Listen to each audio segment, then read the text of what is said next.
Maglalaing tayo mga idol. Ito na yung gabi na tanim ko noong February mga idol. April lang tayo ngayon mga idol. Pag ganito na sa kalaki, lalaki na. Bilis lang lumaki, gawa ng mabisa talaga yung gamit ko na pataba, yung organic. Parang hindi nga makapaniwala mga idol, tanim ko lang ito noong February.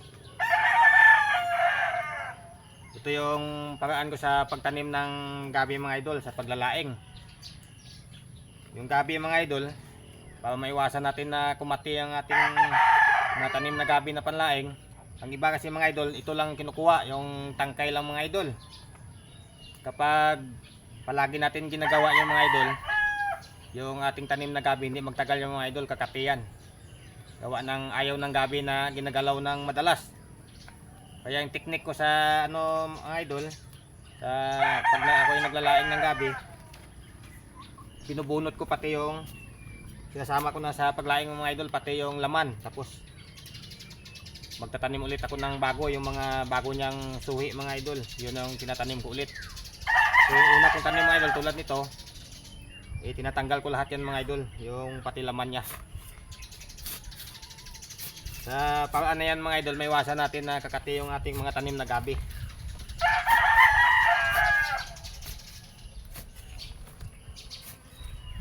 Depende na sa inyo mga idol kung maniwala kayo. Pero yung itong sinasabi kong mga idol, ito ay experience ko na yan mga idol. Ayon lang sa karanasan ko sa pagtatanim ng gabi mga idol. Oh, tama mga idol. Yan, sama lahat yung laman yun mga idol. O kung mapansin nyo mga idol, wala pa siyang laman na kasi bago ko lang tanim ito. Tanim ko lang nung February. Kasarapan dito mga idol kung umabot sa ng 6 months, nalalaki ng laman nito mga idol. Kaso lang magtatanim nga ako ng bago, kaya tinanggal ko na lahat, pati yung pinakapuno. Sa pamaraan na to mga idol, may iwasan natin na yung ating mga tanim na gabi na kakate. Dahil sa experience ko mga idol, gawa ng ang gabi na to mga idol, yung variety nito, ang binhi galing pa ng Bisaya. Dahil sa amin sa Bisaya, ang daming gabi mga idol nakatanim sa sa gilid ng taniman ng palay. Ang gabi mga idol, siyempre kailangan natin linisin yung gilid ng ating mga taniman ng palay. Tinatabas namin palagi mga idol yung gabi, gawa ng sa sobrang daming gabi. Yun ang mga idol, nung nagulay na kami ng gabi sa katagalan, nagtaka kami, kumati na, saka yung laman niya mga idol, hindi mo na makain, sobrang kati. Kaya nasabi kong mga idol na ayaw ng gabi na madalas natin ginagalaw pag tinatabas natin. Kaya ko nasabi yan mga idol. Kaya sa video na to mga idol, mayroon kayong natutunan. Kasi tuwing mag-upload ako ng video, mayroon nagsasabi sa akin na bakit daw kung pag siya magluto ng gabi na panlaing makati.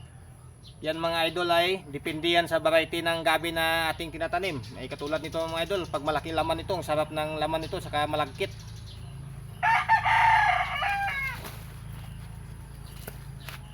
Ano mga idol, mayroon kayong natutunan dito sa pagtatanim ng gabi.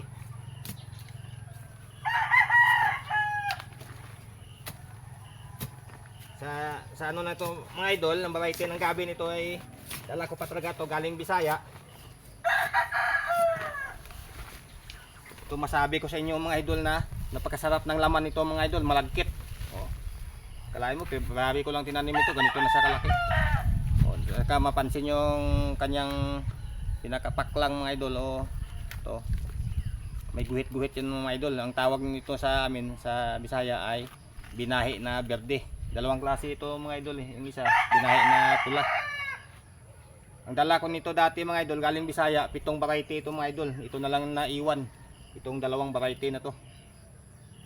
Lahat na gabi na dinala ko dito mga idol, puro yun masarap, saka hindi makati, saka yung laman niya malagkit.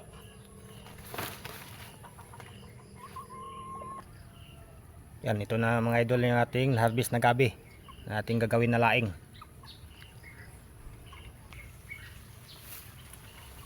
Ito sanang masarap mga idol, mayroong laman na ganito. Kaso lang bata pa yung tanim natin ito mga idol. Tanim lang natin na February, kaya wala pa siyang laman na malaki mga idol. Yung gabi na to mga idol, napakalagkit ng laman nito. Kaya sa gusto ng gabi na pantanim mga idol, kung malapit lang kayo dito sa lugar ko, dito sa Batangas, comment kayo mga idol, bibigyan nyo kayo ng binhi ng gabi na to mga idol.